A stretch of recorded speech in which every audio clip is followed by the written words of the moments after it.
So, oh, it's probably too loud. There we go. Is the music too loud? Feel free to tell me if it's too loud. Okay. I'm going to turn it down just a little bit more. There we go. Alright, so I'm also going to turn up the gain on my mic a little bit. Okay. Is that better? Am I doing... Okay. There? Yeah, that's probably better. Okay, so today I'm just going to be working on notes for upcoming videos here. So if you guys have any questions, feel free to let me know. Alright, so let's start by opening up Unity here. I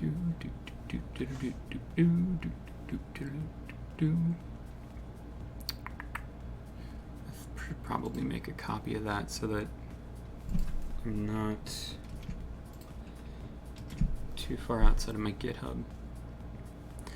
So the next, hey VLTNT, how are you?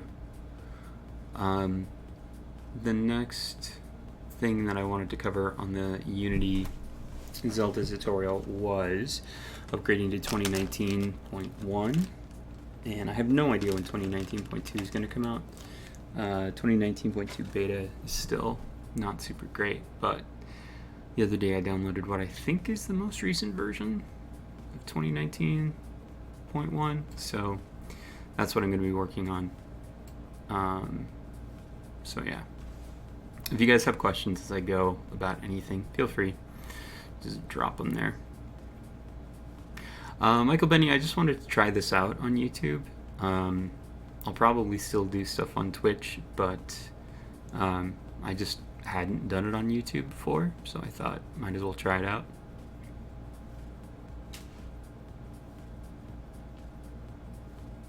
I don't know if it's any better or any worse, honestly.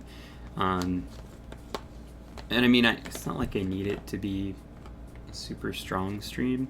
I don't know. I'm just messing around. This is kind of impromptu.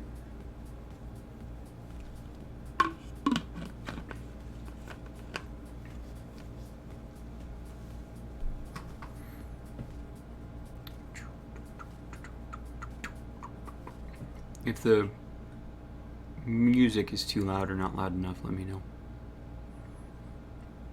It's a nice way to not have awkward silences when I'm not talking, or when I'm waiting for Windows to copy and paste.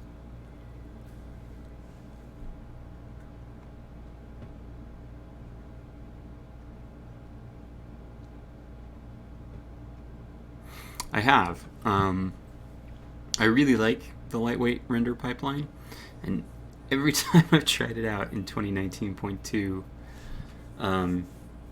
I have had issue after issue after issue, because 2019.2 is still pretty buggy. So I'm excited to try it out and do more stuff in it. Philip, I have programmed in Java. That's actually, most of my background is Java. I started programming in C# mainly so that I could have students program in Unity, because programming games seemed like a cool thing to do. So, yep, I have done Java before.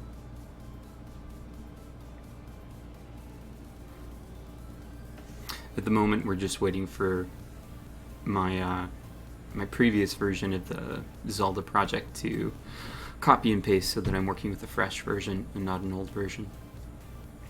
So you guys can feel free to ask any questions you want as I go through this. This is just impromptu, me making notes for myself about what I need to do. I have my my notebook in front of me, my erasable pen. I'm ready to go. And so I figured I might as well stream it.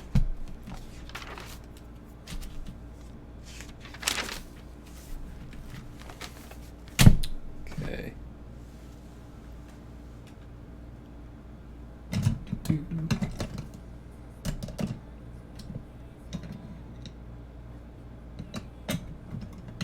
Okay, so there we go. I'm going to rename this from refactoring knockback. I'm going to call this upgrade to 2019.1 test. Cool, Philip, that's cool. I think that, I mean, C# isn't that different from Java, that change should be pretty fluid. It shouldn't be too difficult to go from Java to C#. I just moved my mic. I hope that doesn't like destroy anybody's ears. From desktop, upgrade to 2019.1 test. Oh, no. Okay, good. I didn't actually open it. So 2019.1.8 is the version I'm using to upgrade this. Hey there, Matt. So my end goal is mainly just to have a skeleton for people to play with, but I'd also like to have a game that still functions in its own right. So I haven't written any story for this. All I have is that kid who picks up a sword, eventually picks up a bow, and then there's a small dungeon. So I'd like there to be a dungeon boss, obviously, but nothing more than that. Just a super small overworld and a single dungeon. That was all that I was planning for this. But I would like for it to be something that is easily extendable. If I was just going for that, just the dungeon in the overworld, I think I'd be done by now. But all of this refactoring that I'm doing now, and then like the inventory system and the ability system coming soon, all of this is hopefully to make something that people can take and hopefully extend it on their own. There's no way I'm ever going to be able to cover everything that everybody wants me to, but I'd like to cover the basics so you can make a level system for this, yeah. I'm keeping A Link to the Past as like my basis, so that doesn't have a level system, but I mean you absolutely could. What you would need to have is, so let's break down what a level system really is. So you would need to have something in the background that's keeping track of what level your player is, and that level can have impact on any number of stats, but let's focus on just the level part, right? So like your player starts level 0 experience, or level 1 0 experience, whatever you want to do. You would need to have a number of experience points for every enemy. So when you destroy an enemy, you'd have to make like some way for that to interact with your level. So there'd be like a signal or something there. Same thing with like quests. If you wanted to do quests, they'd have to have some kind of experience to go with them as well. That would all have to be able to tie into one another, and then you'd have to have some master object that keeps track of how many experience points it takes for each level. And the number of experience points per level usually follows an exponential curve. You could look it up. You could probably find the exact D&D level progression equation, because I know there's an equation for it. So, I mean, that's like the basic framework of it. I know that's not super helpful, but that's what you would need to go about. Chic. So, subway game. Yeah, I mean, that's totally possible. Brackeys actually has a really good version of that. Brackeys does, and so does N3K. They both have really good Subway Surfers like tutorials. Hey there, the Backyard Geek. How are you? So, I mean, N3K even goes as far as covering the shader to get it look like the world is bending, just like Subway Surfers has it, which is kind of cool. And I think N3K even goes over like a hat shop. Yeah, Philip, I know I wasn't super helpful, so I hope I helped in some way. I had said this earlier, but I'll say it again. If the music's too loud, or if like my microphone is if you can't hear me very well, let me know. I'm in the basement. My office is in the basement of my house, so my dehumidifier's going, and that's something I usually try to keep off during videos, and my cats are running around here, so you'll probably hear them chirp up at some point in time. But yeah, if you guys have any questions, feel free to ask.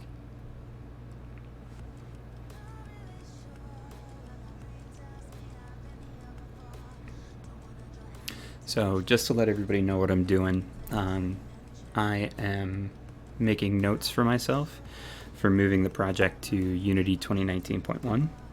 I usually do this on my own, but I was just kind of sitting here working on it today, and I figured I might as well stream it. I mean, I thought maybe some people might want to see that. I'm going to be looking at a few things that are going to break right away as soon as we open up Unity 2019.1 with the project. So there's a few things we're going to need to fix, and there's a few different ways to fix it. I'm going to fix it probably the least simple way, but the way that I think is best. So we'll see how that goes. And as I'm going on, if you guys have questions about anything, feel free to let me know. Currently, I have my little YouTube dashboard up that you guys can see, but I'll put it open on my phone too. At least I think I can. So feel free to let me know if you guys have any questions.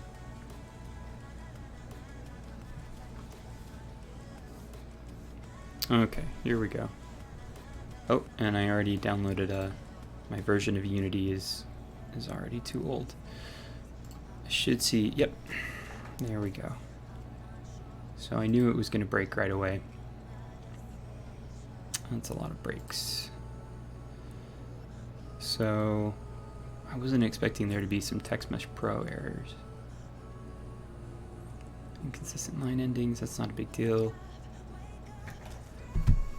TextMesh Pro. Huh. I really wasn't expecting most of the errors to be from TextMesh Pro. That's weird. Okay.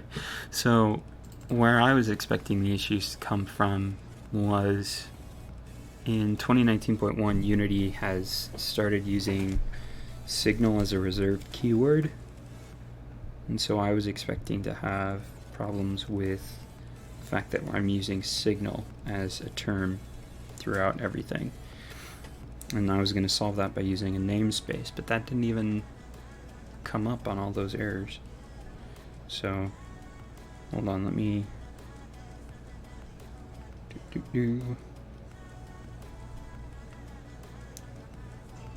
Okay. Okay, Sabu. If you want to make something like Moonlighter, an item shop game, can you give me some hints about the item shop part of it? Yeah, sure, totally. So, for the item shop, like, okay. So, imagine like we've got, I don't know, something here. This could be like a separate scene for the item shop. Godot networking game. Georgie, if that's how you say your name. If it's not, I apologize profusely. Depends on what kind of networking you're talking about. So, Sabu, let's say that this is like maybe even a separate scene, and like this is the shop. So the way that Zelda does it is the shop has specific items all the time. And so like it has item A, item B, and item C. And then you would walk up. And so if you're within range, you can press a button, and that button will check to see if you have enough money to afford the item that you're in front of. And if you do, then it will add that to your inventory. If you don't, then you'll get like a message or something on screen saying, I'm sorry, but you don't have enough money for that. That's a really, really simplistic version of an item shop, and that's how it is in A Link to the Past. Like there's the hint, the weird wizard tent that you can go to in A Link to the Past, where again you'd have like a trigger area where when your player enters, helpful, yeah, Ether Gaming, the Discord is amazing. I can't take 100% credit for that. That's them. I'm just lucky enough to have attracted that cool of a community. Everybody in the Discord is awesome. They deserve whatever they want for their birthday. But like, so back to the item shop. So like you would, you'd have like a trigger area. When you're within the trigger area, you could have like an interact button. And when you push the interact button,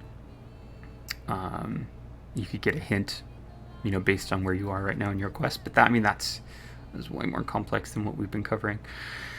In general, in A Link to the Past and in the Game Boy ones, you'd have a shop, and then like you'd have item A, item B, item C, and they'd each have a gold, or not gold, or rupees price with them. You would get inside the trigger area, and then you would press the interact button. You would check to see if you had money. If you had money, you would buy that and add that to your inventory. So I hope that kind of answers your question there, Sabu. For Moonlighter specifically, like, I don't know, I would think that a large part of that has to do with the loop, getting a solid gameplay loop between everything. Okay, so I wanted to look at my scriptable objects and signal. If anybody else has any questions, feel free to ask. Because I didn't have Visual Studio open.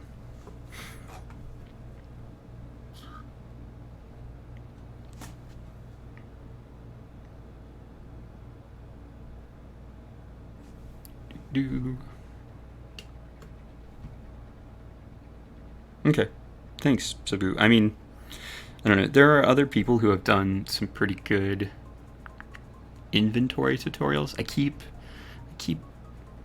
pimping out Chili's YouTube channel, which I know, well, I'm even just going to show it right now. I know I've done this in the Discord quite a bit. He's got 2 H's, and I think it's supposed to be Chili, but anybody who wants to make something more like Binding of Isaac, he has a lot of stuff that he's done in here. Like he did an item system, lives, health. He did stats, something that I haven't done. He did like 6 videos on dungeon generation, and he did a good job. It's very similar to how Isaac generates its dungeon. He talked about item synergies, and in his most recent one, he talked about familiars. And dude's only got like 273 subscribers. He's doing a great job out there. You were talking on new game to make. Yeah, Ether Gaming. So currently, there's 2 main tutorial series. There's the Unity one and the Godot one. In Godot, we're getting close to wrapping that one up. Probably maybe 4 more videos, and then that one will be done. And then once that's done, I'm going to make an RPG system similar to Earthbound. Sorry, lost my train of thought. Similar to Earthbound, that's going to be my main idea. And for that, it's going to be 2 characters, main idea. Yeah, very true, Matt. I never have Visual Studio open, and it takes a million years for it to open. Anyway, 2 characters, JRPG battle system that's similar to Earthbound. There's a lot of variability in JRPG battle systems, and so I really think that focusing on one and making it similar to that would be a good idea, which is why I picked Earthbound. And then like a changeable world, a world that changes as you go through your quest. So that's going to be the next Godot series, and I'm already working on that right now. And that's going to be broken into pieces. So like there'll be a piece about the player, so making it so that the player can move and interact with the world. A piece about the world, a great big piece about enemies, and a great big piece about the battle system, and then changing the world, and then like, that'll be it. Kuro, DZN, Brendan. I'm fine. How are you? The Minish Cap tile set is really, really cool.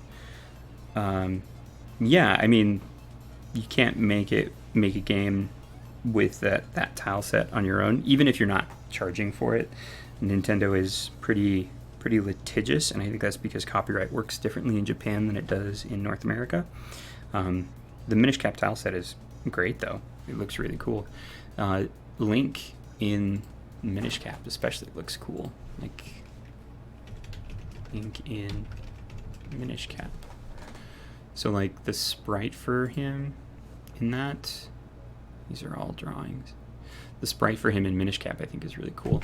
The sprite for Link in A Link to the Past looks kind of like almost like a barrel with legs, and I think he looks really cool in Minish Cap. Yeah, I really like Godot too. I taught it last year for the first time, and I really liked teaching it.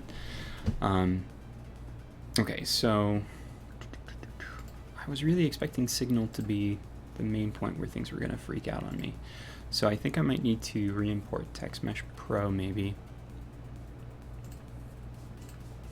Because right now the console...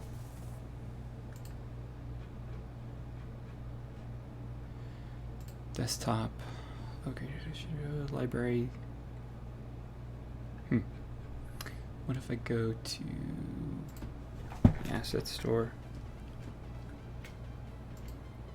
and try to get it from there? I know I shouldn't be streaming on wireless internet, but I am. That's the kind of rebel I am. I'll do my streams on wireless internet if I want to. Okay. Text Mesh Pro. Maybe I just need to re-import the package.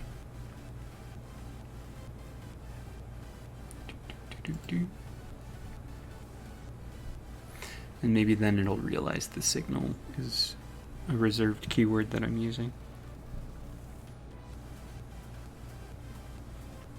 Okay.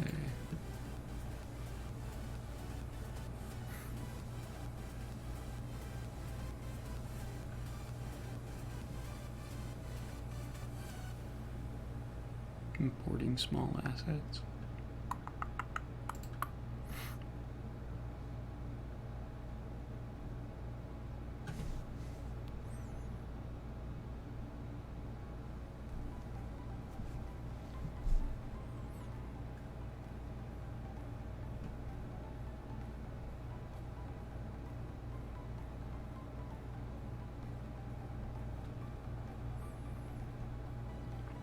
Riveting content right here, I know. It's as exciting as watching a bar increase.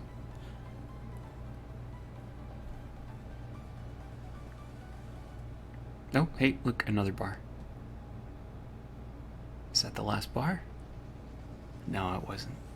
Okay. So... variable declaration cannot be used because it's part of the C# 4.0 language specification. Well, what am I supposed to do about that?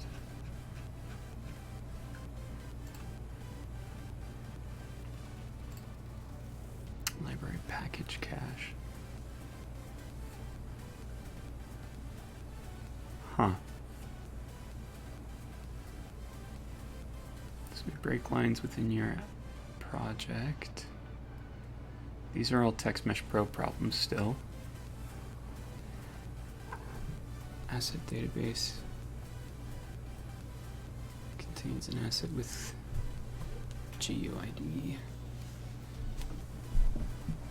Inconsistent line endings. Yeah, packages were changed.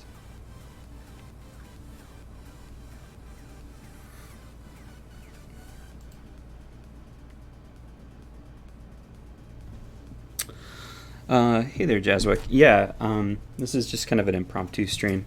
I was gonna make a notification on the Discord, but I've never streamed on YouTube before. I've only ever done streaming on Twitch, so I honestly just wanted to see how this was gonna work. Yeah, so I will next time, though. I was planning on streaming a couple other times this week on either Twitch or YouTube, depending on which one people liked. The Patreon, when I asked them, they seemed to prefer YouTube to Twitch.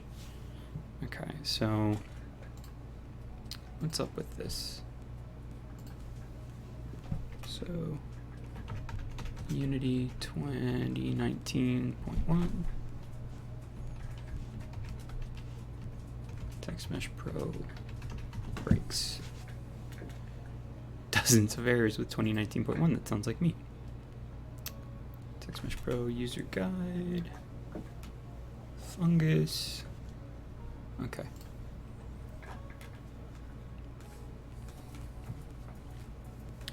The TM Pro namespace isn't even recognized. No Text Mesh Pro window. Since UGUI is moving to a package, TMP now has a dependency in this package. Now, for some reason, this dependency is not getting resolved correctly. Okay, so what's in the package manager then? Window. General. Where do they put the package manager?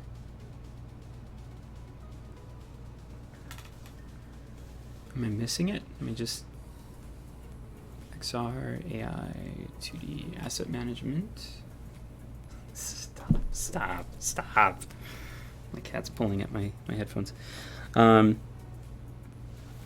a few more questions. Wasn't me. Yes, this should be uploaded. The Backyard Geek. Yeah, I mean, it's totally possible to make a farming game and to add farming abilities. There's not a ton of tutorials on that. The main thing, so like, yeah, thank you. So like, as far as farming goes, it's similar to shops. Like, you would need to know like the state of the ground that you're looking at, that you're facing, whether or not you can put a seed in there, and then you would need to keep track of like what the seed's state is. But if you're talking like old school Farmville, that's way different than something like Stardew Valley.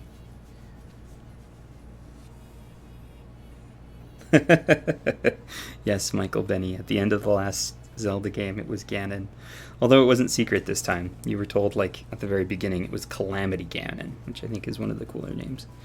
And Kuro, Brendan, I mean, the footage they showed looks awesome. I tried to not look too much at early footage for games like that, just because Nintendo has they have a long history of only releasing a Zelda game when it's done. So, like, between Twilight Princess and what was the other one? Not Wind Waker. The one that was in the sky that nobody liked, but I did. That one, and then Breath of the Wild. They have a tendency to release them far later than another company would. So I like to try to keep my information low so that I don't get... I don't start to expect more than I'll get. Alright, so anyway, back to what I was doing. Package manager. So, component, UI. Where did they put the package manager? Export, re-import. Am I just out of my mind? Component, window, general. It seems like package manager would be under general.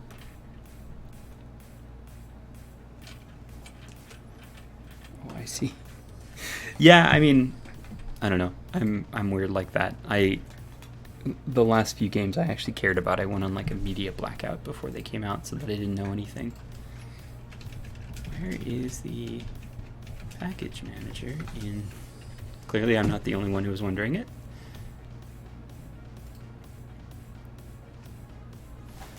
I want to do install shader graph, package manager in the window menu. The problem is it's not there.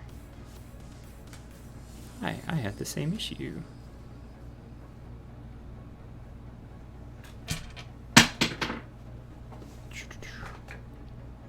Menu bar, help, reset packages to default. Discard any changes.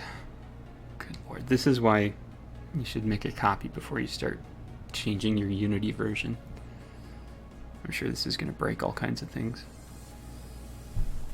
Yes, I know. My cat is very much wanting attention right now.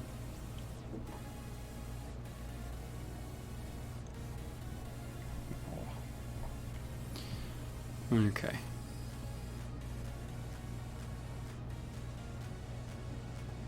So,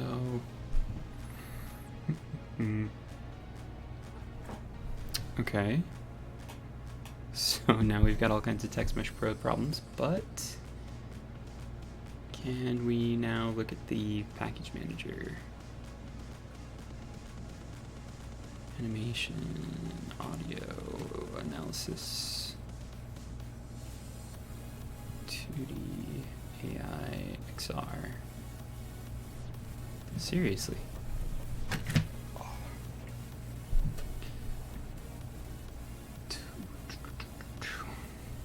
This is really dumb. This is why, this is why I don't do stuff like this on video. Like, this is why I make notes ahead of time. Good lord. And I've used 2019.12. Alright. Awesome. Where else did anybody else say? Hope you fix soon. Something should never happen. Meanwhile, do the following. Close your project. Load your newly created project clone. Go to the Help tab. Reset package defaults. Be aware this might take a few minutes. You should reset all packages on your project and make sure the packages contained in your executable are correctly bundled. If that worked well and it reset the packages, package manager and package installations require administrator permissions on the machine.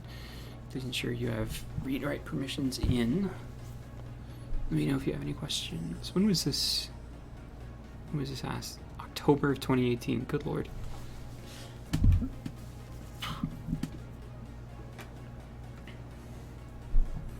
I had it, but after I installed the math package.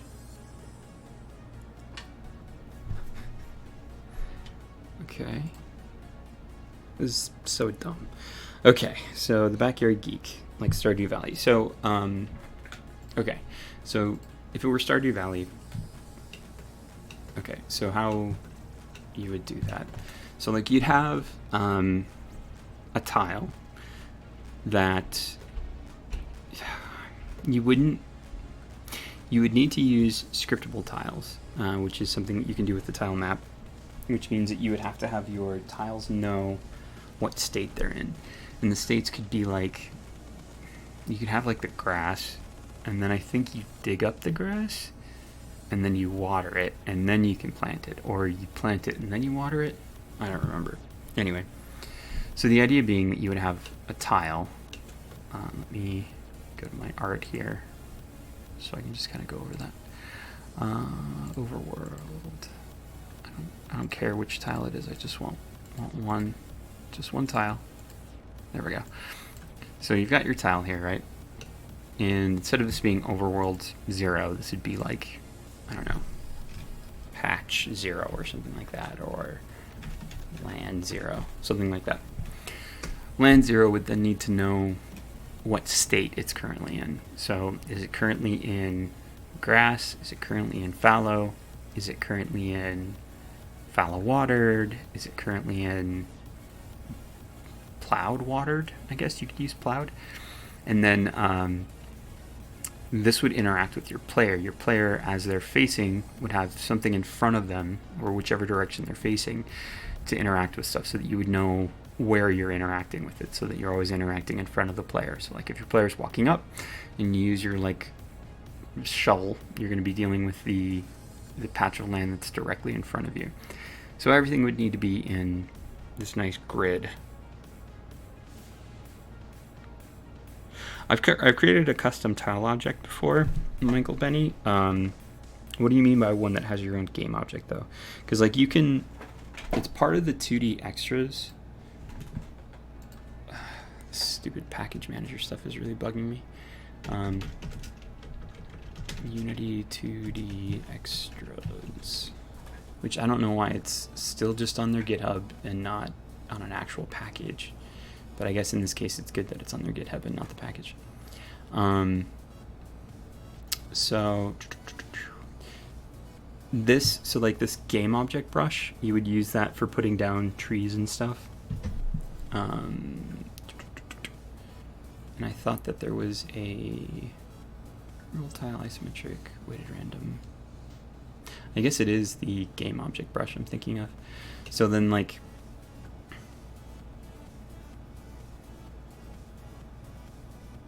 okay, well I hope I helped Backyard Geek. I feel like I didn't really help you very much, but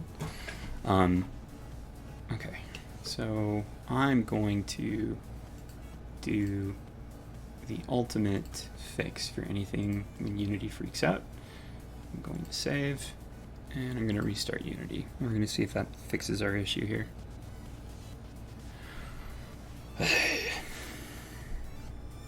But I'm going to leave Visual Studio open, so I don't have to open it again.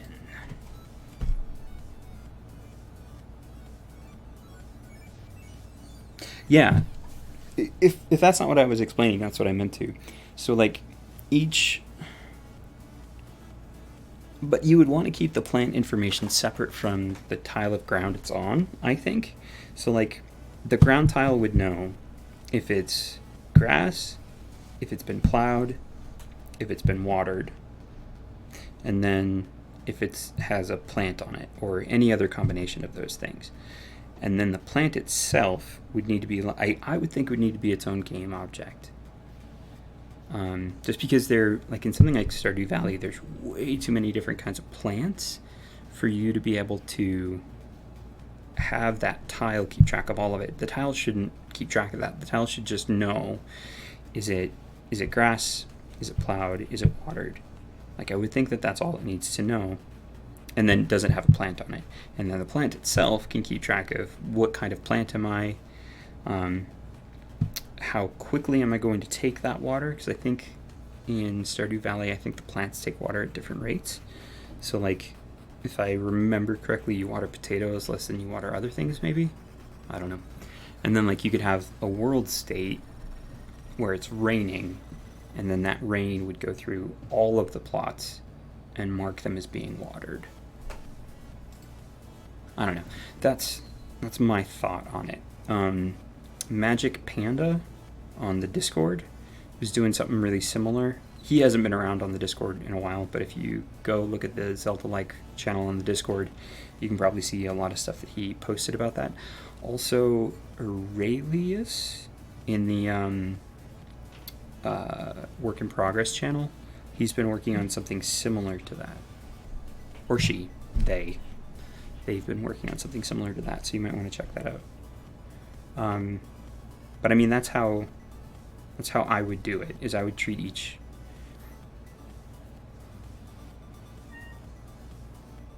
Yeah. So like,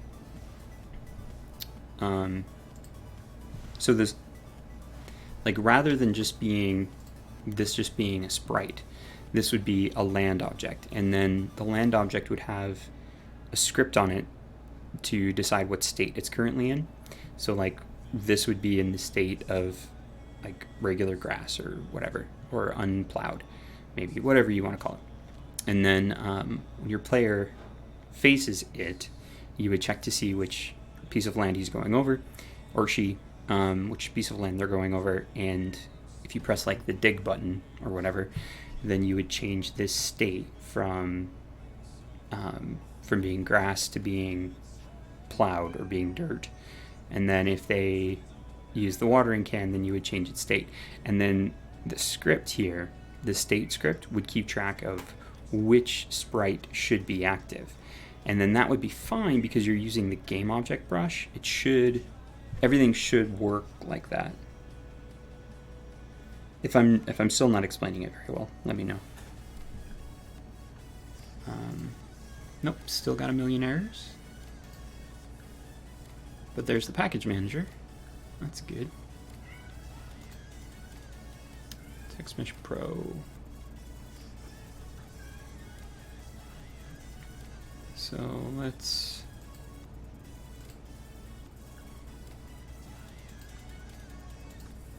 I want to remove, and then I want to put it back in.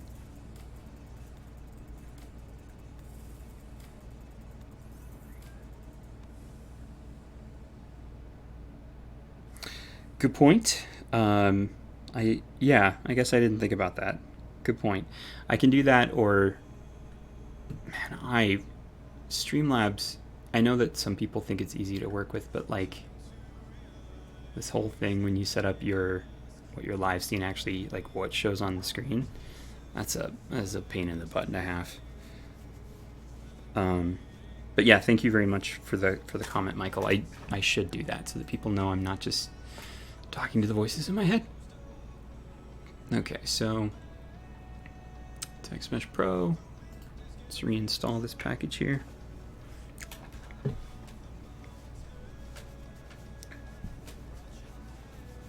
My cat is being a little demanding, so you might hear her squawk.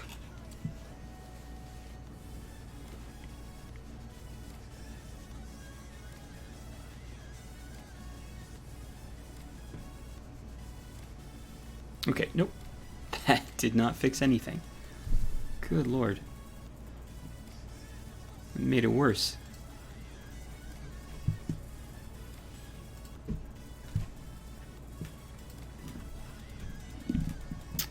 Okay. Stop. Okay. So, it seemed like it was better when I just deleted the package.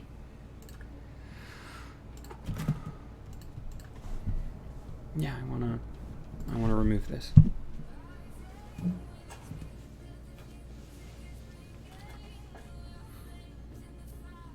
Okay. This is a boring stream. Sorry, guys. I was hoping I'd get more done today. Versus just arguing with Unity about what is and is not okay with Text Mesh Pro, something I didn't even expect to break.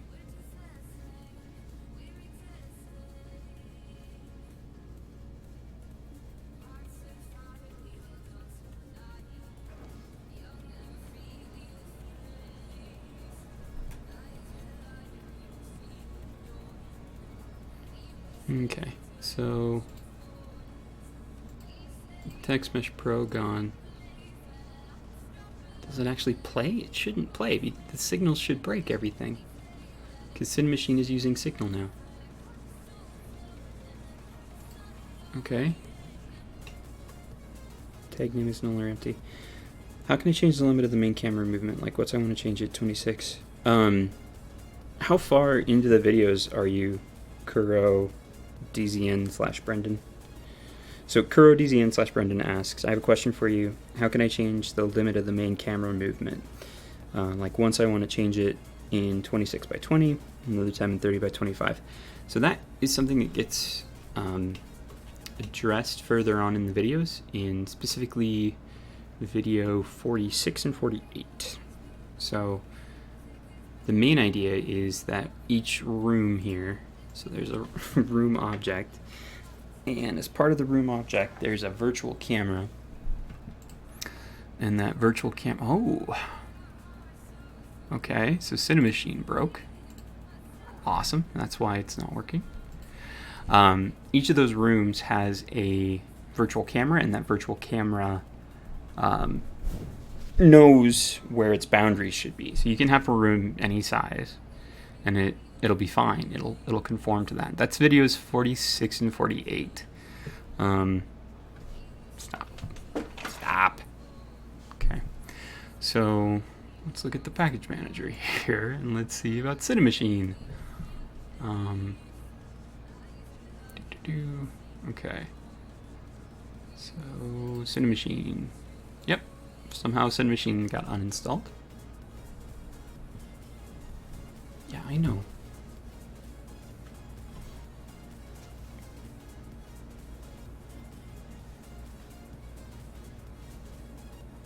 It's probably when I reset the packages that Cinemachine got uninstalled. So that's my own fault.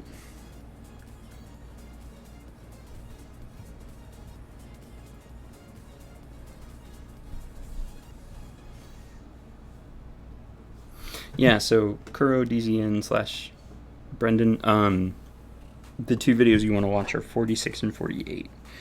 Observer objects and Cinemachine cameras.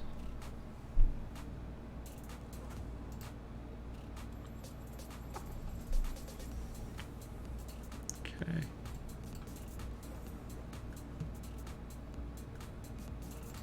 Alright, so let's try this now. At least it has the Cinemachine pipeline and framing transposer. That's good. But it doesn't know how big to make the room. And it's following the player correctly, but it's not respecting the rooms. So I want to bet that it lost its room confiner. Yep. So Kuro, DZ, and Brendan, Cinemachine allows you to add a component called a room confiner, which is this thing right here, or a Cinemachine confiner. And you can confine that to any polygon collider 2D. And so in this case, it should be confined to this polygon here, but it's not being confined to it. Why? Okay, your points are right. Room V virtual camera. Okay, so it's following the player. Look at priority. Confine 2D. Confine screen edges. So that the camera got so big.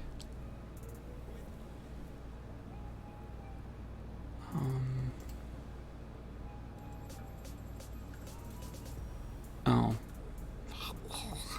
Trigger collider of player movement has not been assigned. Holy cow, all kinds of stuff broke. So that's annoying. This is at least closer to what I was expecting to break. Tag is empty or no? Which tag is empty or no? Game object compare tag. Oh, okay, this is from the knockback refactor.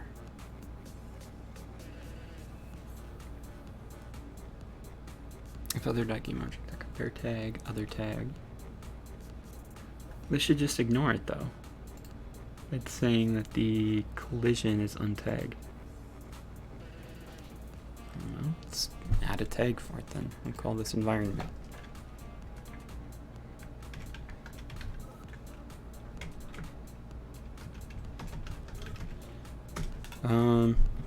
Jazz WEC. The size is too big. It happens to the camera. Okay.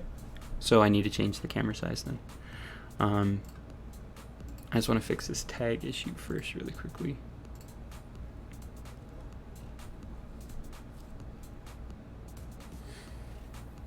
So we still have some tag issues here. It's still coming from knockback. So,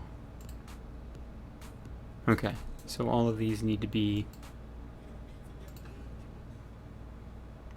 I want to retag this, but not the children. I want to retag this, but not the children. And then we'll deal with the size of the camera. Still, okay, clear all of those. And where are the two audio listeners coming from? The main camera should be the only one.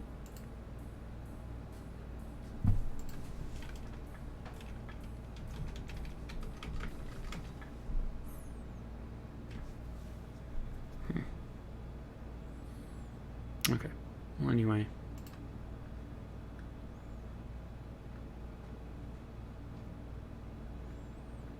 What else is having an issue with the tag?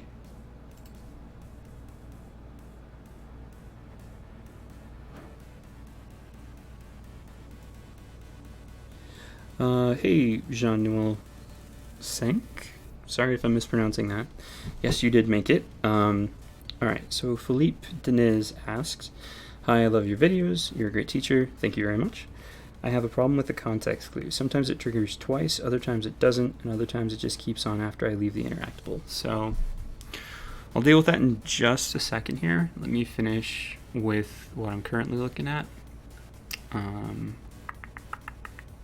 So, oh man, this is just super broken. Okay, so let's actually,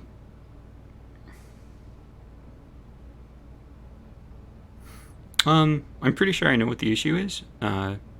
So I thought I had talked to some people about this before, but if I miss somebody else on the Discord, then that's an issue. I need to, I mean, as you can see, I have a couple Discord messages I haven't looked at yet, so that's something that I would need to look at. Okay, so I'm all scattered right now. Let me look at my virtual camera really quickly here. Orthographic size. Alright, let's see if that fixes one of the issues.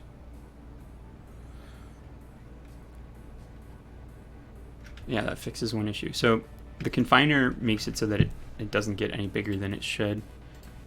Let's put the orthographic size to 9, which is what I think I had it at, maybe?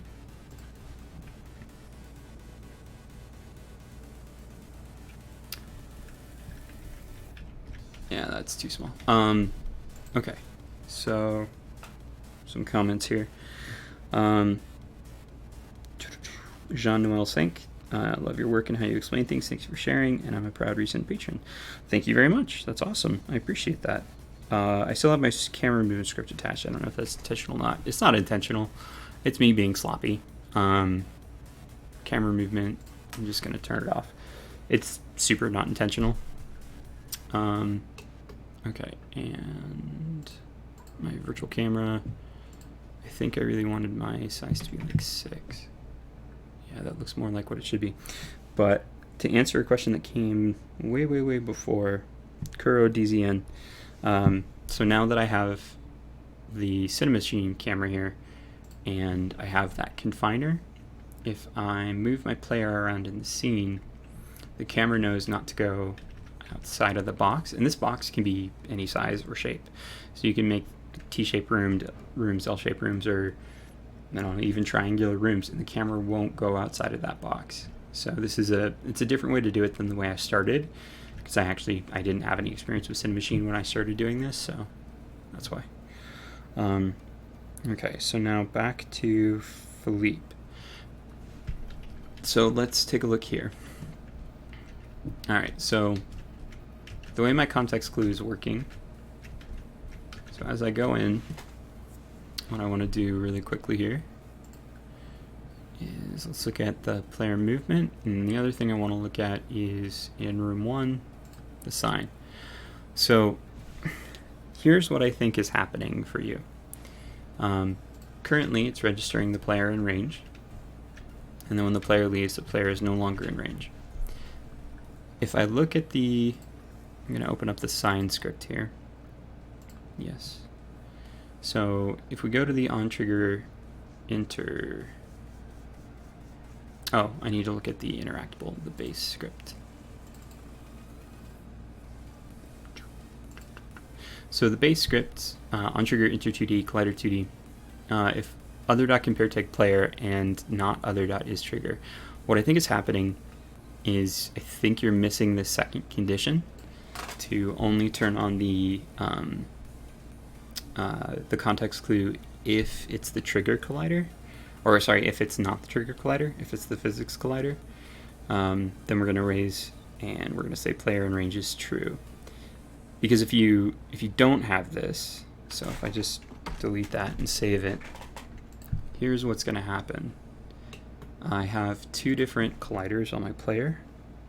I have one for the hurt box and one for the physics box. And if I go up, do you see how it's like I'm trying to get it to stay on?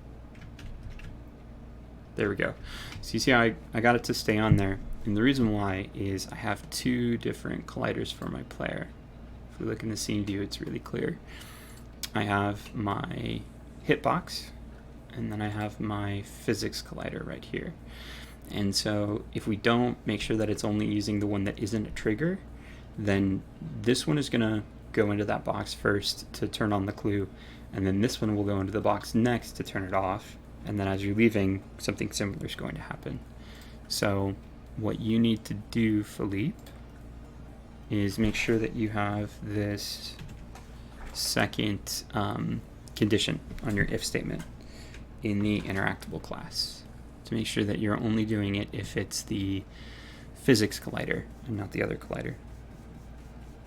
Okay, so I actually think the rest of these things, I was expecting signal to be a big issue. I wonder if it's because timeline got uninstalled. I wonder if I put timeline back in here. Nope, timeline's in here. Weird. Alright, cool. So, alright. Let's take a look at making a dash ability really quickly here, since I'm gonna hang out for like another half hour or so. Let's make a dash ability. So one of the things I'm working towards is a more flexible ability system. If we look at our player movement here, and I'm gonna open this up, and let me make sure I'm recording. Oh, I was not recording, that's an issue.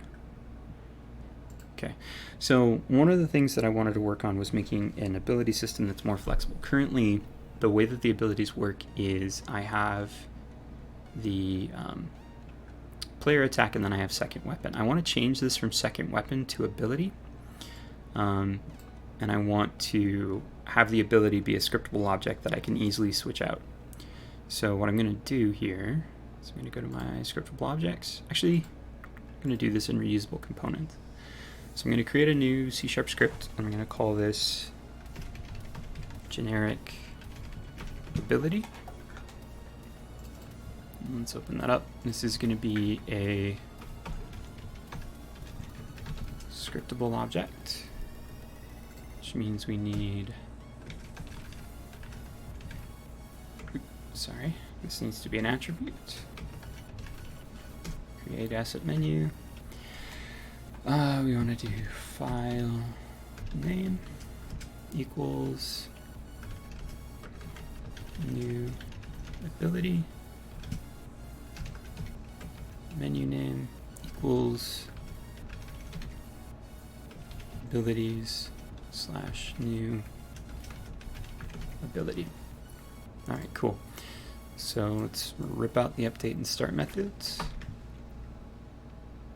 And let's make an actual, let's make this system serializable too.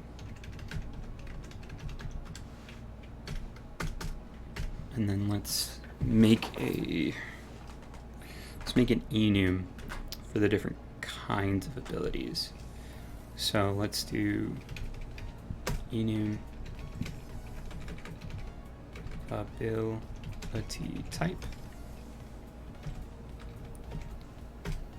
and let's make a movement projectile beam. What else? I'll call it other.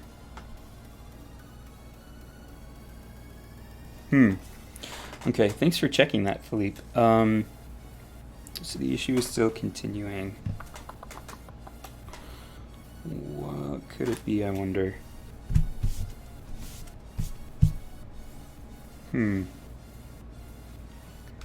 What? Okay, so Philippe is still having the issue with his, and if I'm saying your name incorrectly, please correct me. He's still having the issue where if he walks into the trigger zone, the context clue sometimes doesn't trigger, or it'll trigger and then stay triggered when he leaves. And I had thought it was the extra check in the conditional to make sure that it's the not is trigger one, but he's saying he checked that and it's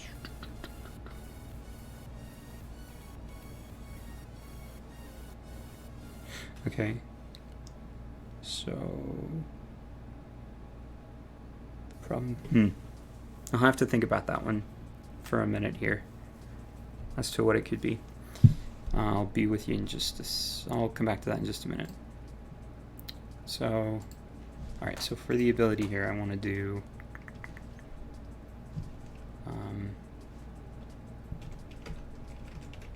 serialize field,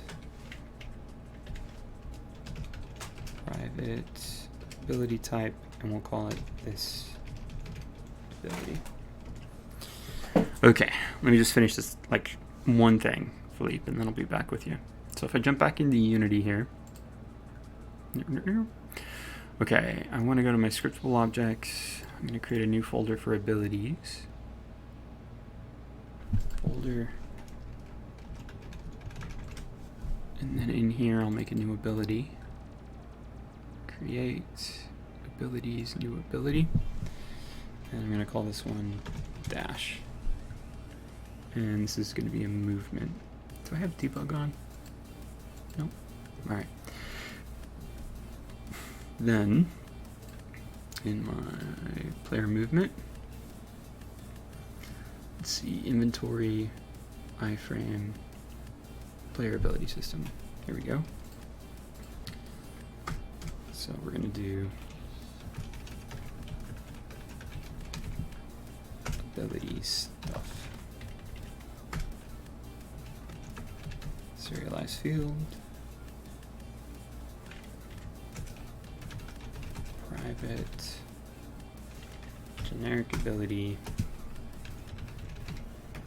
Ability 1 is what I'm going to call it. Alright. Now, back in here. Actually, I shouldn't have done that, but that's okay. Player. Ability stuff. Ability 1. I'm going to put down dash. Alright. Now that I've got that out of my brain space, let's take a look at more with this. So the way I have the sign created,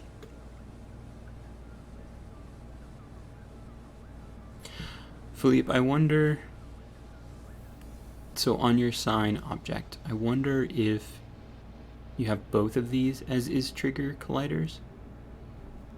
Could you check that for me, please? So this is the sign object, not the player. And then you've got these two different box colliders. I wonder if you have them both set as is trigger. So you could check, that'd be awesome. Alright, so now I want to make a scriptable object. Actually, reusable components. No,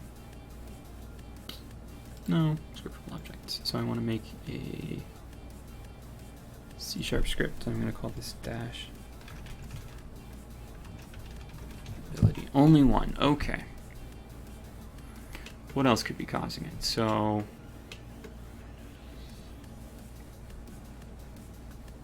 there we go. So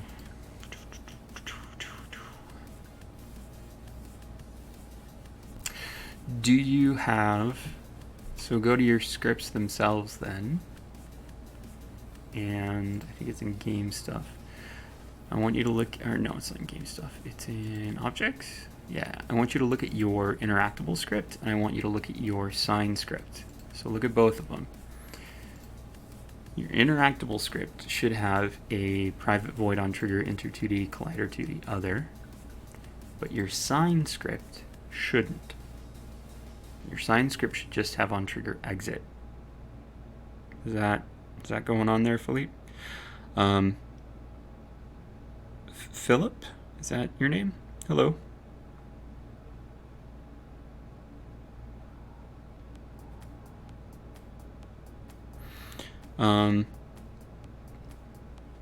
Brendan, I have not looked at those yet. I got home last night and I was expecting to get a lot more work done than I did. Let me actually look at my Patreon questions that were there. Because I was planning on having the Patreon Q&A be tomorrow. Let's see here. Holy cow. It's way bigger than it was before. Y'all are awesome. Okay, so Q&A. How to work with multiple... Oh, yeah. So multiple resolutions, the main thing is like here. So right now I have my aspect ratio set to be 4:3. And you can force it to be 4:3 in your export. So like this would be mainly focused for a PC export. And you can go to your edit project settings, and actually it's not project settings I wanted, it was player. Edit. No, I guess it was project settings. Oh, there it is, player. And then under player, these are the settings for the different export modules that you might have. So like here, I've got PC, Mac, and Linux standalone, Windows, Universal Windows Platform, iOS, Android, HTML5, and Facebook Game Root.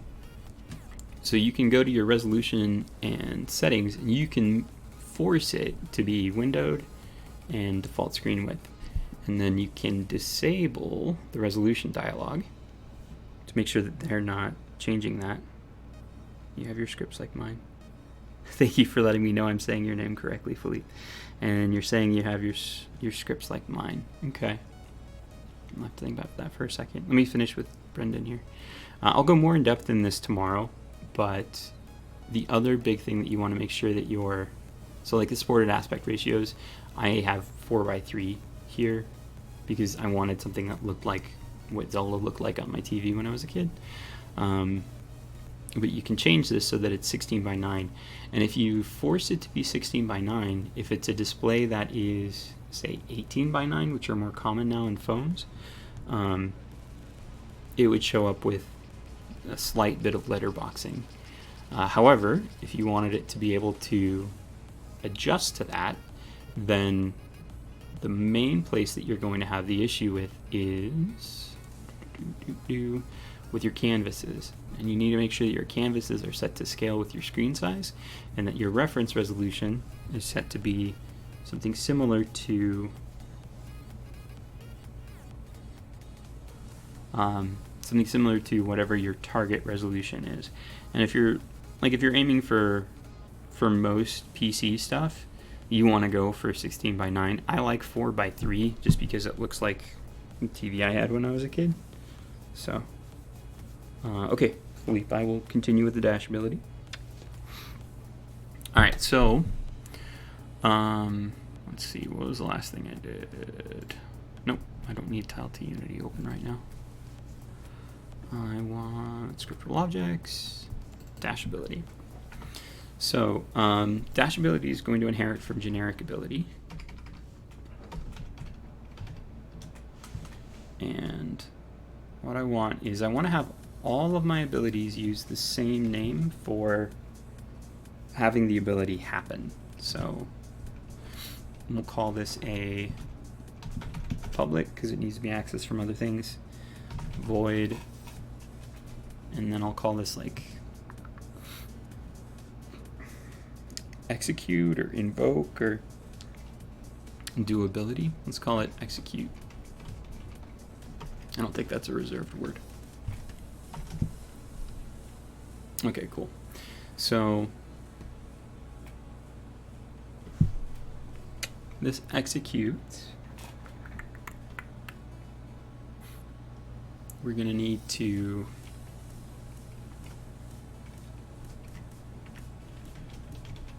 find the player's rigid body.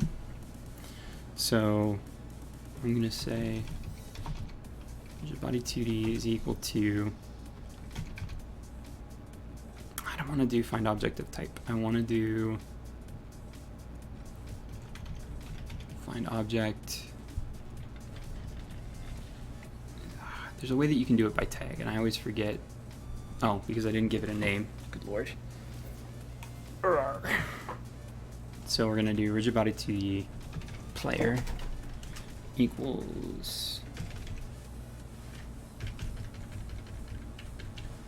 object of,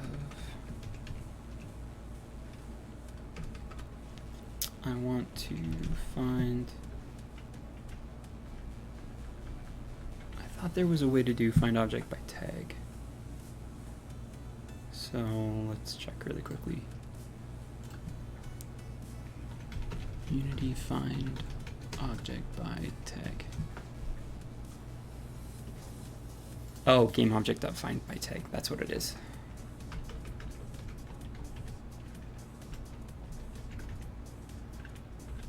find game object with tag.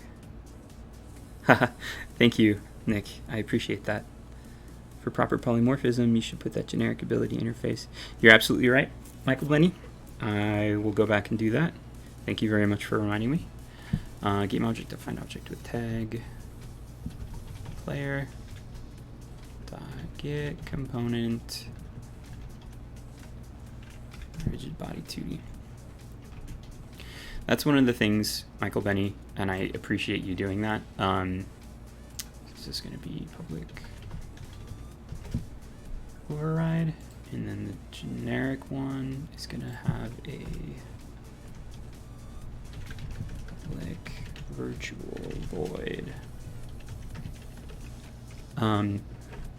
When I'm just like working like this, I have a tendency not to work in the best possible way.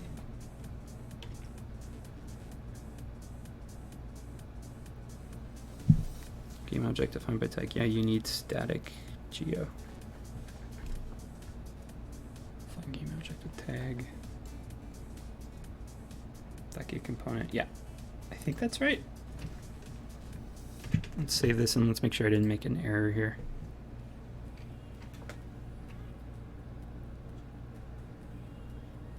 Oh, did I do that wrong?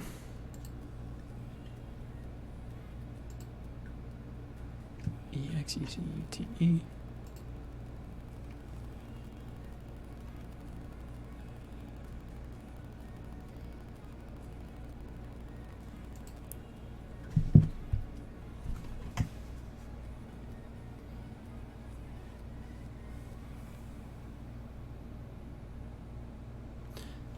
Okay, hold on just 1 second, guys. I'll be right back. My cat's doing something.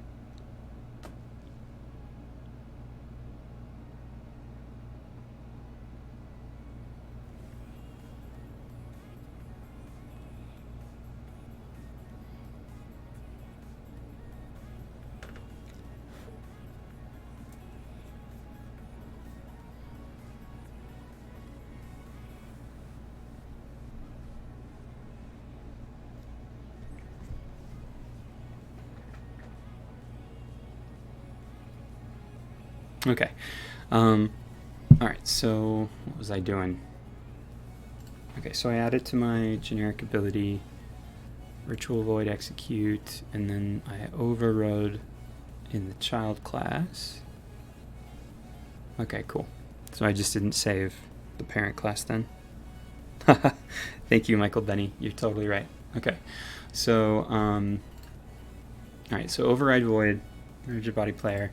I'm going to add the tweening to this, so using dg.tweening, and what I'm going to do is tween from whatever the player's position is forward a bit using rigid body dot do move, and I'm going to make a reference, so serialized field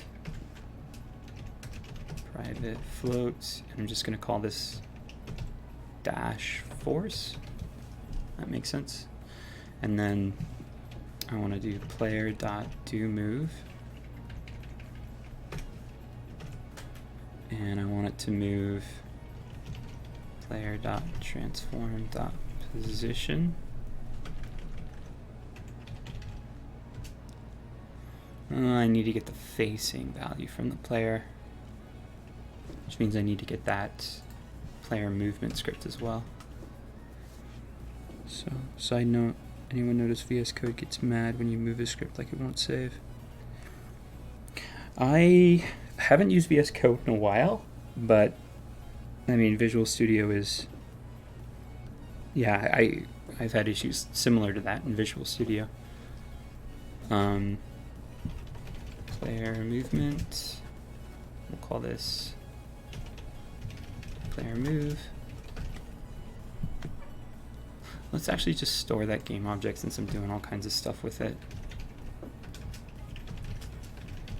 Game object dot find game object with tag player, and then that way here I can just say that it's going to be player, and then this is going to be player rigid, and then this will be player dot get component player movement. It's not Big Boy VS, it's 2019 community, so I don't think it's Big Boy in any way, shape, or form. Okay, and then in player movement, because I want to get that facing so that you can dash even if you're like standing still. Update animation move. Move character. Where am I updating the animation? Oh, here it is.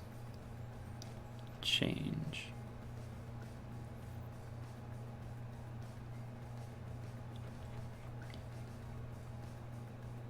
Is it change that I want?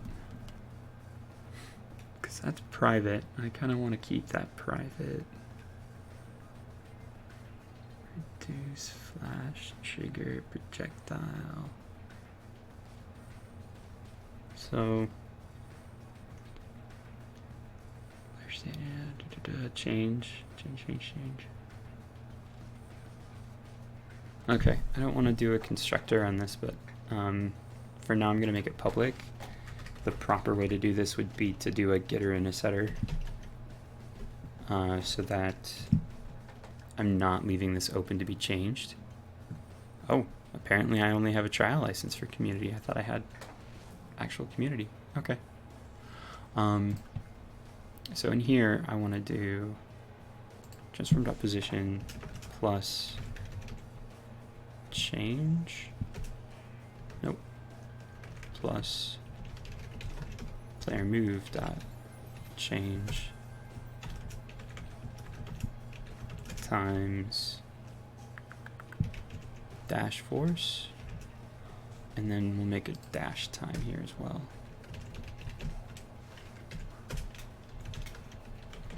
Private float dash time. So, and you can use different tweens here. I think you can access it by doing like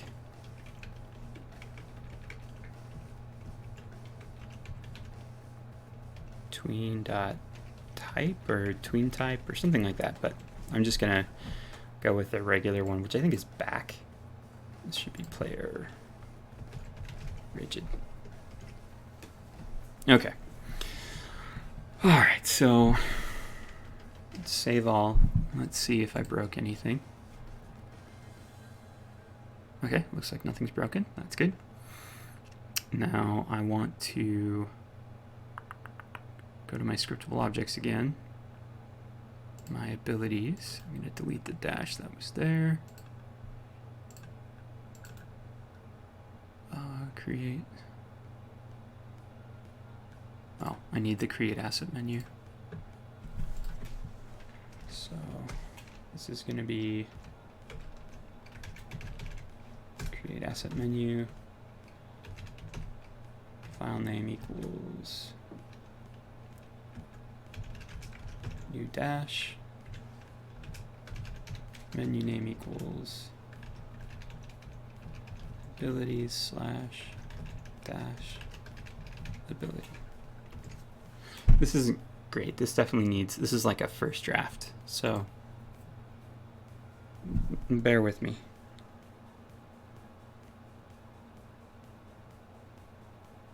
Oh, okay, cool, Philippe. Good to know that your problem got fixed.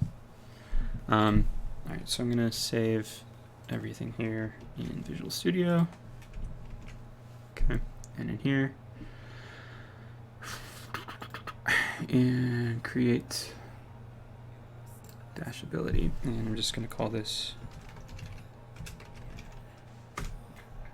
Yeah, I think I had done something else that was a scriptable ability, and I had to keep the create asset menu. I had to keep adding those attributes. I thought they got inherited too, but since they're not actually part of the class, since they're just attributes of the class, I think they don't inherit. So I'm gonna go for 4 sounds fine. 0.3 is good. This is a movement ability, player, and ability 1 is generic dash. Now,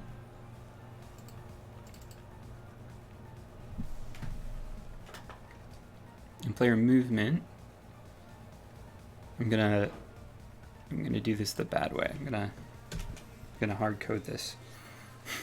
We're gonna say if input dot get key down key code dot, I don't know, let's do F. This is the bad way to do it. I'm just doing this for debug purposes. In fact, I'm even going to comment this. This is very smelly. Okay. So if input.getKey down keycode.f, then I'm going to do ability1 dot execute.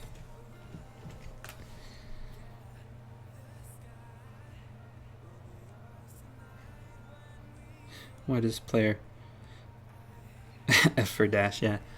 So, why does player call execute on ability 1? I see what you're saying, and I'm thinking how I could reorganize this so that it's not that. I'll have to think about that, Michael Benny, why I did that. I know I just did it, but I need to think about why I wanted to do it that way and make sure that, I don't know. There are always better ways to do things. I'm way better at explaining stuff than I am actually making stuff that work correctly. Let's test this out and let's see if it works. So, there we go. Does he respect colliders? Kind of. He respected that one. He respected that one. Oh, there was an issue. I think it's because the player's rigid body is not continuous, and I want them to extrapolate. Well, Michael, so I'm going to have it eventually replace second attack co. Thanks, Kuro and DZ and Brendan.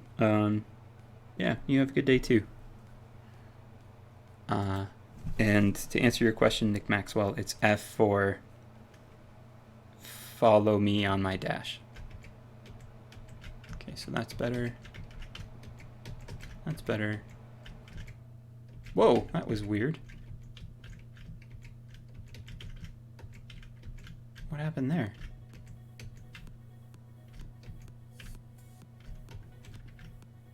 Can I get it to happen again? And obviously you'd want a cooldown here so that you're... Jeez! I didn't normalize my vector. So...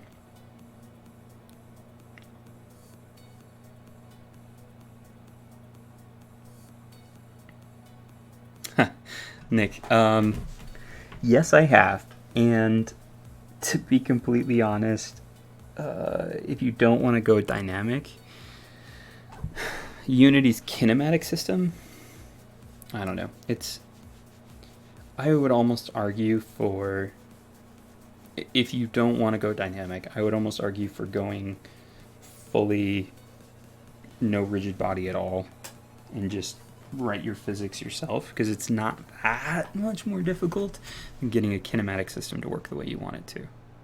But that's just me. On my dash ability here, before I move, I'm going to... Let's actually define that as a vector, so it's a little cleaner. Yes, I know, Yoda, I know.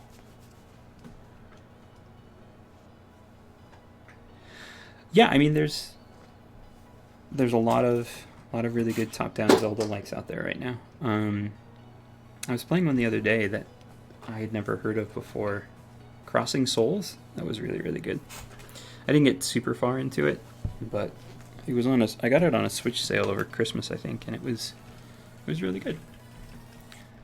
So we'll call this vector 3 dash vector equals player dot transform dot position plus player move dot change dot normalized times dash force. And then we'll just use that dash, we'll just use that dash vector down here. So that way it'll be simpler, it'll just be dash vector dash time.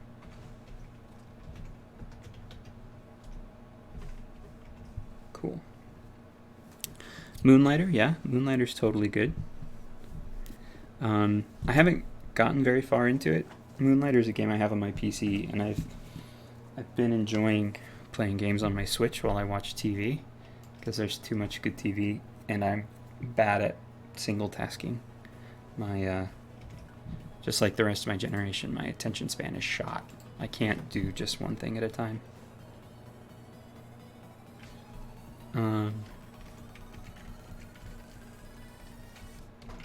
Okay, so now, alright, so now that diagonal one isn't so insane anymore. And you could, like, there's a lot you could do to juice this up. You could add a camera kick when you do the dash. You could add that effect where you get, like, the ghost trails behind it when he dashes. Like, I like this. That feels really good. I like that a lot. Okay, cool. So I have some notes about updating to 2019.1, which is good, and I have some notes about my implementation of the ability system, which is also good. This is rough, but if you're watching this on YouTube, hope you enjoyed it. On the NGT. Yeah, it seems like it's perfect for Moonlighter. It seems like it's perfect for the Switch. And it was on sale a while ago, but it hasn't been on sale since then. And I don't know. I guess I'm a bad consumer because I don't like buying things, electronic games that aren't on sale. But yeah. Okay, cool. So I'm gonna finish up here. If you guys have any last minute questions, feel free to ask. I'm gonna just save this, and then I'm gonna switch it over to the stream ending soon thingy thing. I'm sure other streamers are able to do this in a much more elegant way than I am. I'm going just to the end. Wait, except I think you guys can't hear me when I do that, so I'm gonna leave it here for a minute. Okay. So if you guys have any last questions, feel free to ask. I'm going to do another one of these tomorrow, specifically with Patreon questions, and then I'll try to get an actual 2019.1 video recorded probably later tonight. Yeah, you can make it when you press the direction twice, Philippe. The way that you would do that is, so like when you register the button press, you would need to start a coroutine in the background looking for the button pressed again within a small amount of time, and if it is, then you would execute the dash ability. My plan for this was to more have it be like a sword ability and then a second ability, and that second ability could be like your bow, it could be your dash, it could be the anything else. Yeah, okay, cool. Violent ending. I am on Twitch. Yeah, it cut out. Okay. I am on Twitch. Honestly, the last time I've streamed on Twitch, I usually only get 2 or 3 viewers, and today I've gotten 12, so I don't know. It seems like YouTube might be better for streaming. I don't know what you guys think. Plus, I'm partnered on YouTube, and I'm not partnered on Twitch, so that's a thing. But I mean, if you guys would prefer a stream on Twitch, I can definitely split between the two. Like I can do YouTube one day, Twitch another day.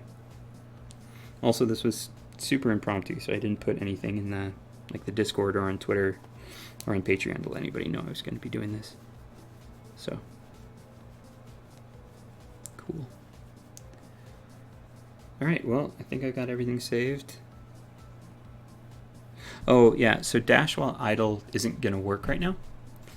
And the reason why is because of the way I have that change vector set up. So, no dash.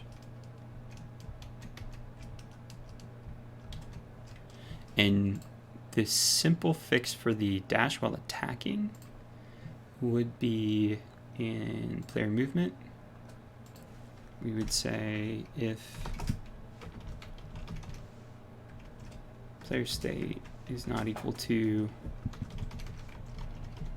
player state dot attack, or if it's equal to idle or move, maybe that would probably be better.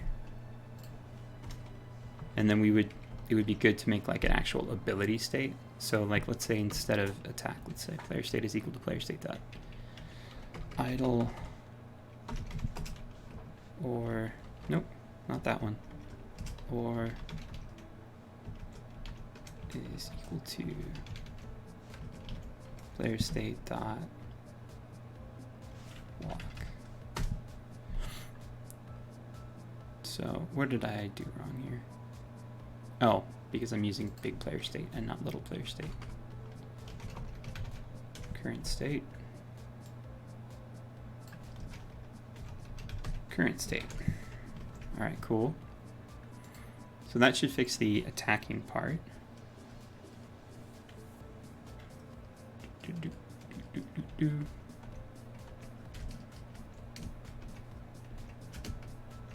Okay, but that doesn't fix the idle part. And the reason why is because I was using the change from in player movement. And let's see, to make that better, choose your direction, raise item, update animation. So if change is not equal to vector 3.0, else animator.set bool moving to false. Where am I setting last move X and last move Y?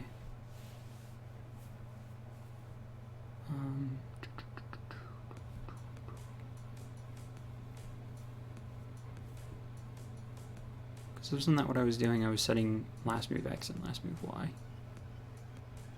So where's the animator at?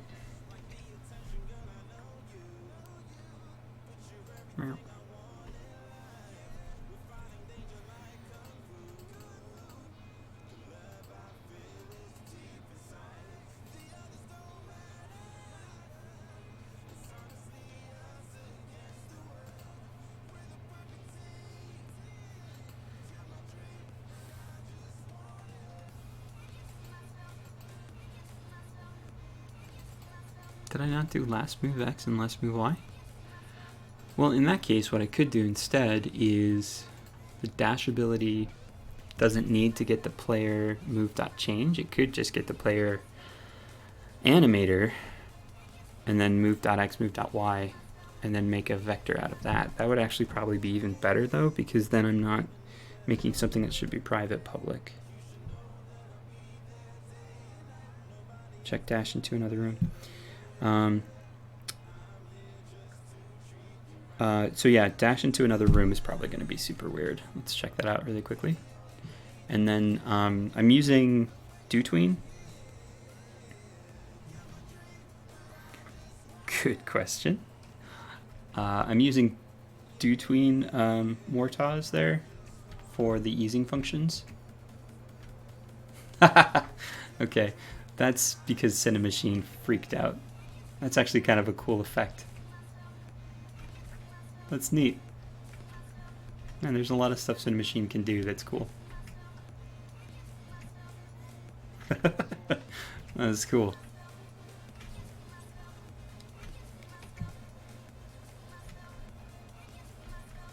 Yeah, that's cool. All right. Can you start attack or bow while dashing? So, let me see.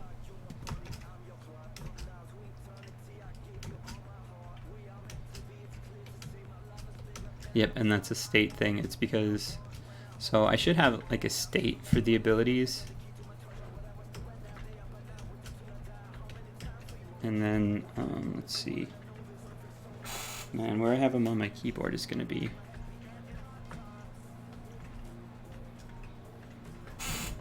Oh, I think I don't have the bow yet in this version. Okay. So anyway, that's going to be it for today. Like I said, I'll make an actual video of this soon. DoTween is from the asset store and it's free. Let me show you here. And then I need to go start making dinner in about 10 minutes. So let's see, DoTween.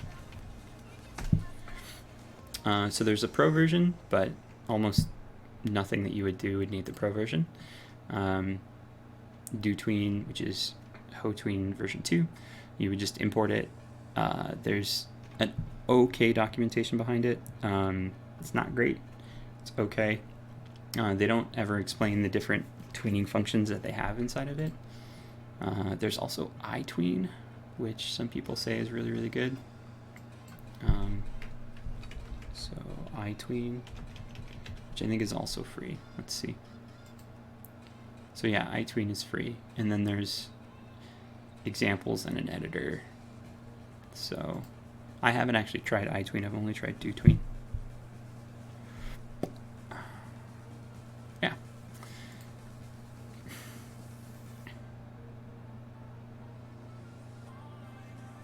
Oh, that would be kind of cool if you wanted to do like an on-rails shooter. You could have like an object that the ship is a child of, and then like have it limited and have it move. That'd be kind of cool, like Star Fox. Shape, punch, move, handle, audio, fade, transparency. Yeah, this looks like it's good too. I just haven't used it. I've used DoTween, so.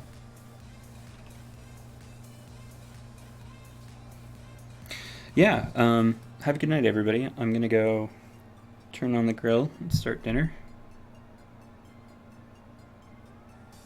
Yeah, easing functions, it seems like a little thing, but they do a lot to make the game feel better. Okay. Well, like I said, I'll be doing this again tomorrow with Patreon questions. So tomorrow I think I'll be on YouTube because that's what the Patreons asked for. And I'll do... Thank you very much, Mortaz. I have many students who have fallen asleep in my classroom, so... Yeah, Mix and Jam is great. Oh, he did? Cool. Mix and Jam is... The content he's putting out is super high quality. I was actually going to start shouting him out when he was down around, like, 1,400 people. And now he's at, like, 70,000, so... Oh, hey there, Husk. Yeah, I'm live.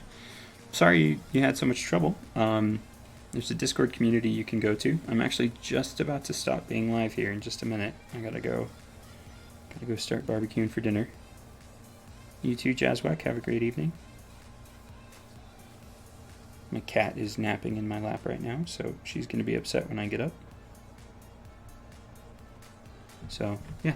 Thanks for showing up to this impromptu stream. I hope everybody has themselves a wonderful night.